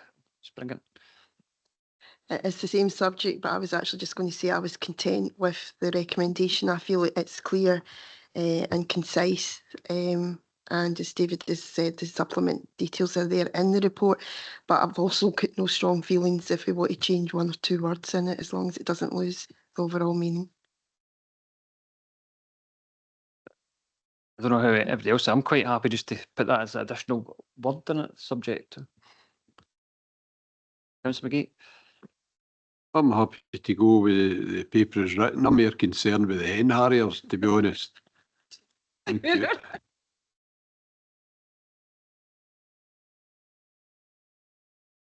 Okay, so just kind of gauge the feeling. Do we want to beef that up with a couple of additional words, or are we quite content at the fact that it reads the same? Or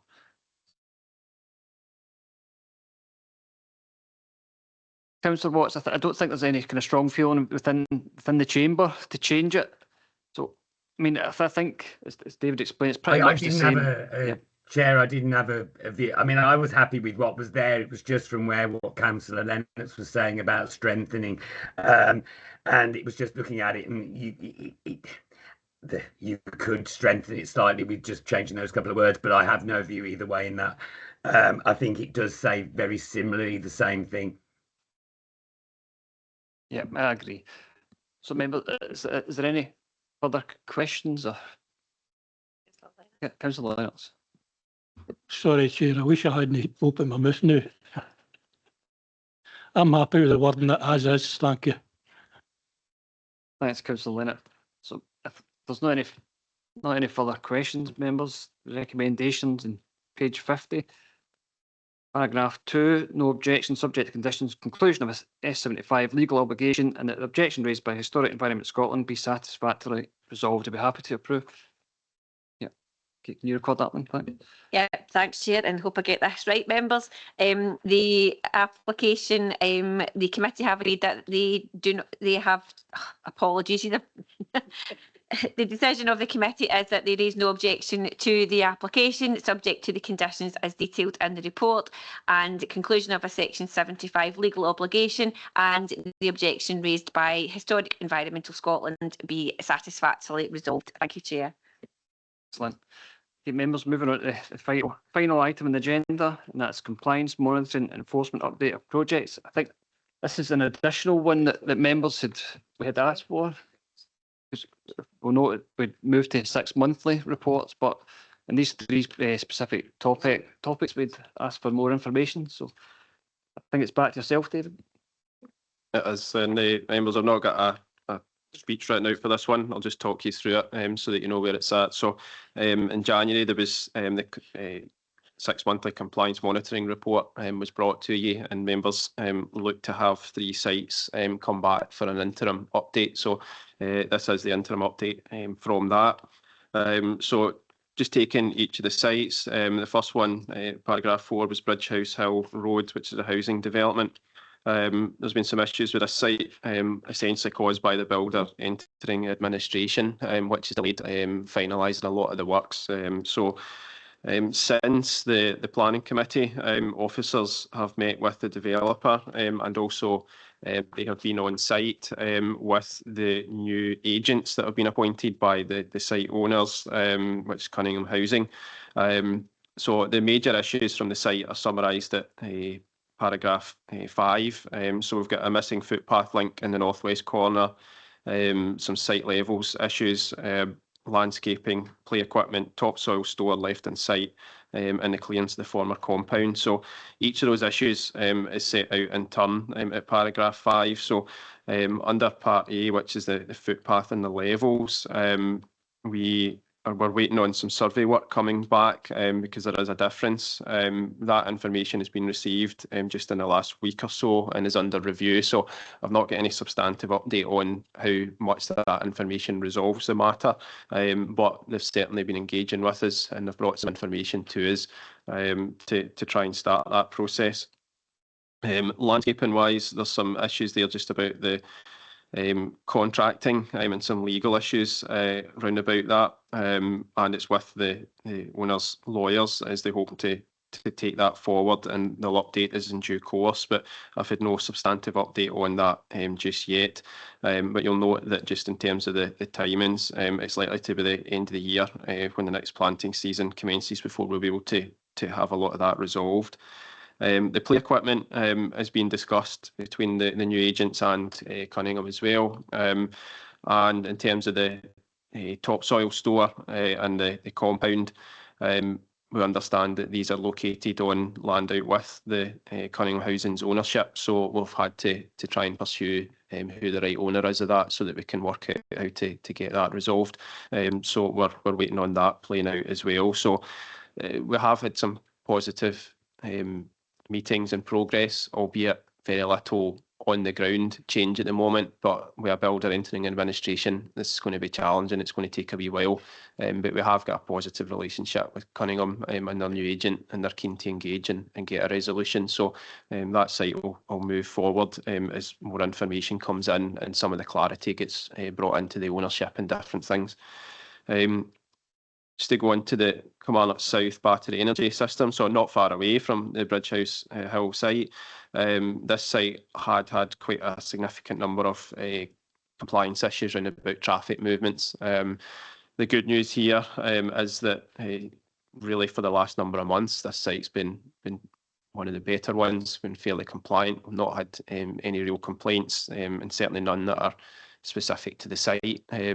That development is now entering into a phase where the main civils works are largely complete. So there's less muck shifting, less HGV movements every day, and batteries are being installed, which is a kind of less disruptive activity, and certainly less HGVs. So as noted at paragraph 6 to 8, this site has actually been quite good over the last couple of months, and even for the period preceding that. So it seems to have turned a corner from where it was a number of months ago.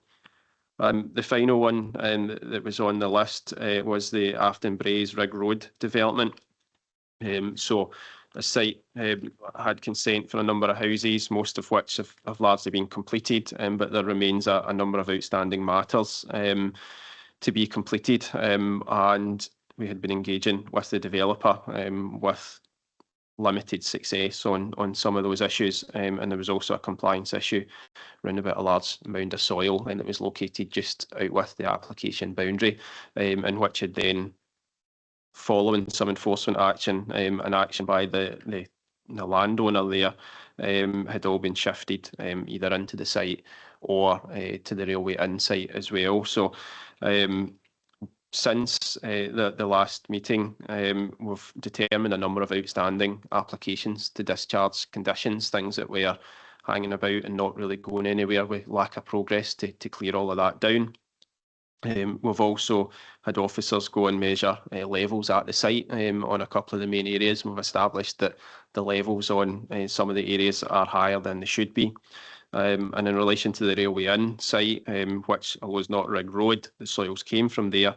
SEPA have taken an active involvement in that site and are not prepared to have the soils left there. So SEPA is pursuing that as a kind of lead authority in terms of that being soils that have been deposited that are not acceptable to them. So we're expecting that to be resolved mainly via SEPA rather than ourselves leading that one. So essentially, to kind of summarise what the key issues are, we have now wrote to the developer just in the last week or so. We haven't had a response yet, but we've set out what we think are the key matters, and they're set out at paragraph 12.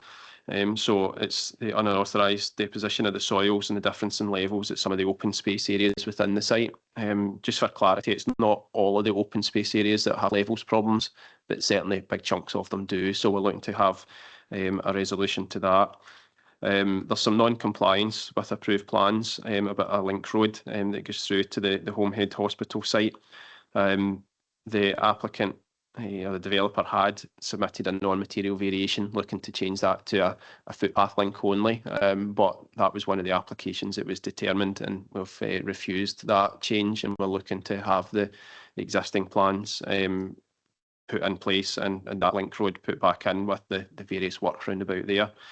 There's also two wider issues of drainage and landscaping. There's been numerous changes at this site over the years, and we're essentially looking to pull all this together to get a final position and undertakings of when it'll all be done. So as we note at paragraph 13, how this will progress will be largely in the hands of the developer. We're waiting to hear back from them for a substantive response, and that will determine how we take it forward, whether we're working with them to resolve it over a clear timescale or whether we have to move towards enforcement notices to try and get the works achieved. So probably the next few months will make a big difference on that site about exactly what happens. So the recommendations then on the back of all of that is that you obviously know what has been done and what we're trying to do at each of those sites, and we're suggesting that we bring the next update to the scheduled compliance monitoring update, which would cover the January to June period, but would come in front of you in August, just due to the summer recess. So happy to take any questions that anyone's got on those three sites. Thanks, David. I just want to thank the officers for taking on this additional work at the members' request. So thanks for that. I'm going to bring in Councillor Maitland and then Councillor Kyle. Thank you very much, and I do appreciate this coming back. This is within my ward, and Peter and myself and Jim Todd have been working on this since before the work even started. Before entering into administration, there had been issues with this site, and I'd just like to refer back to a few things here. On page 110, the 5 areas that you're looking at, I'd like to ask a few questions, please, about this topsoil soar. That's point E, and I now understand it has been clarified it's Hope Homes that did own that site. There is still equipment on that site, so someone must own it. We can just take the equipment otherwise. What I'm really concerned about is safety issues on the site. There has been breaches in the fences. There's now many families in there. There is a deep, deep pond at the top that looks like a sud pond. All these photographs were sent off, and I think it will be included in this. It's a bing. The soil's actually a bing. It's the only way I can describe it. I don't know how secure it is. There's been flooding issues, drainage issues. We've got water issues. This has been a really disappointing end to what is a wonderful build. So I'm wanting to raise concerns about the safety, especially for the young children. The fences have been breached so many times. There's footballs in that site. I don't know how, I know health and safety have been involved. The parents are very concerned about it as well. It's just been left there unfinished. We appreciate this has gone into administration, but we have to address the safety issues. I want to know when the soil is going to be removed, when the compound's going to be emptied, and clarification that it is Hope Homes that own it. It's been very, very disappointing. There was one more issue. We have been liaising with the neighbours at Bridge House Hill since the very beginning. They were going to block that road, if you remember, for 13 weeks. It wasn't a particularly helpful initial approach. So they are still having issues with floodwater. Their road was washed away by this development as well, their private road, and they had to rebuild it at their own cost. I think they did get some money eventually, but I've not had clarification on that. I'm so glad it's come back in the interim instead of having to wait the full 6 months. This needs resolved, really resolved. So sorry to grab the mic there, guys, but and that's on behalf of all our councillors there. I don't know if Peter wishes to add anything. Thank you. You just taking a note of that, Dave, or are you going to say anything? Or I've got a note of it, and we'll certainly make Cunningham Housing aware. I know that the officers are in contact with the agents and Cunningham. I don't know if maybe wants to come in as well. I know she's been involved in those meetings. We are aware and we are working towards trying to resolve it. But unfortunately, with some of the things we've obviously set out, it's just not going to be a straightforward or immediate fix. But we are fully aware, and we're happy to pass that on of the concerns that are continued there, but I think it probably has been, but happy to bring in colleagues if they've got any more. I would just like to clarify that we've been very good and constructive meetings with Cunningham. They've been quite proactive on this, and the planning officers, the health and safety officers, and some of the road officers, Barry there as well. So this isn't a moan fest. It's we've just been trying to work in partnership, and there's been a lot of blockages along the way. So I look forward to this getting resolved, especially the safety issues on the site. Thank you. I've got Councillor Kyle, then Councillor Watts. And would you want to come in, Councillor? What is needing to do is sitting as guys look at the developer's head. It just doesn't listen to anybody. There's landscaping's non-existent. The paths are non-existent and the roads are non-existent. You talk about potholes. This is going the opposite. There are manholes sticking up left, right and centre. The drainage is not working. Places getting flooded. It's needing to be sitting in his head all the time to get these jobs carried out. Afton Braes, yeah. Eh? You're talking about Braes Road. I'm talking about them all his sites.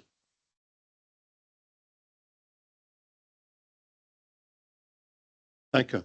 Councillor Watts. Thank you, Chair. Yes, no, I'd like to thank the planning officers for all their hard work bringing this report together. I mean, certainly with Afton Braes, I mean, for the last 18 months, 2 years, we've had constant issues with for the residents being raised by the residents on the landscaping, drainage, etc. And it's really good to see this report here and that we're actually are implying, placing pressure on. I think it's important that we are seen to be doing so that we don't have some of the developers going rogue and just doing what the heck they like to do. They need to stick within the conditions that we place down as a planning authority, and we need to ensure that that happens. We do have issues with Afton Braes. Looking at the where we say that the link road, David, I actually did notice that the other day at the top of Eric Ross Way that they have just put a pathway in, and to be fair, I think it's going to be difficult to put a link road in from the way they've actually built it up now. So, but no, thank you for this report. I think it will certainly give some of the residents a bit more comfort from that area, that there is actually some level of enforcement going on to ensure that these outstanding jobs and planning conditions are actually met. So thank you to the planning team. Thank you. Thanks, Councillor Watts. I'm going to bring in Councillor Lennox. Thanks again, Chair. Hopefully I'll no stir up a hornet's nest this time. Just to David and the reporter, thank the team for their update, especially in the Ward 7 area, the Kilmarnock South Bess. I welcome the news that things have settled down there, because it was a nightmare for a while. Unfortunately, Scottish Power Energy Networks have stepped in and picked up the mantle for causing the disturbance down there. They're now digging up all the roads and laying cables, and some of the residents are displeased, I shall put it like that, as mildly as that. So while I welcome that update, I think, and I'm at the risk of repeating myself here, but I make no apology. We need to, as an authority and a planning authority, we need to be taking a holistic approach when it comes to activities in this particular vicinity of the authority. I appreciate that Scottish Power Energy Networks don't need to come to us for planning permission, for example, to lay cables, and I appreciate that. But when there are other activities that we can influence as a planning authority, we need to be taking into consideration the cumulative effect of the activities in that area. And that will include applications that come before us in the future for battery energy storage systems. That area is going to be, it's a hot spot for activity in a lot of respects, the energy companies, etc., etc. So just making a point that we need to continue to focus in that area. Thank you very much, Chair. Thanks, Councillor Lennox. Any other comments? Well, the recommendations on page 109, so it's to note the compliance status of each of these 3 projects. Now, I think we're asking it to come back in August, David, but I think at the last committee meeting, we left on the table the fact that we can get members' briefings, but if there's any progress that we can get members' briefings out, and can they go to all the board members? Yep, that'd be good, so that everybody's kept fully up to date. Everybody happy with that? That the compliance monitor's back to August? Yep. Chair, the briefings, can we share these briefings with the neighbours and residents that we're dealing with? Don't see why not. Yes. They've been very proactive. Yeah, as long as I think if there was something confidential that we didn't want, shared, we'd let you know, and we'd put that on the briefing confidential. But most of the stuff that goes in the briefing, yeah, we want to get that out to residents to show that we are doing something about it and we're listening to them. Thank you. So, be all happy with that approve the recommendations. Well, thank you very much for attending. That's the close of business. Enjoy your weekend.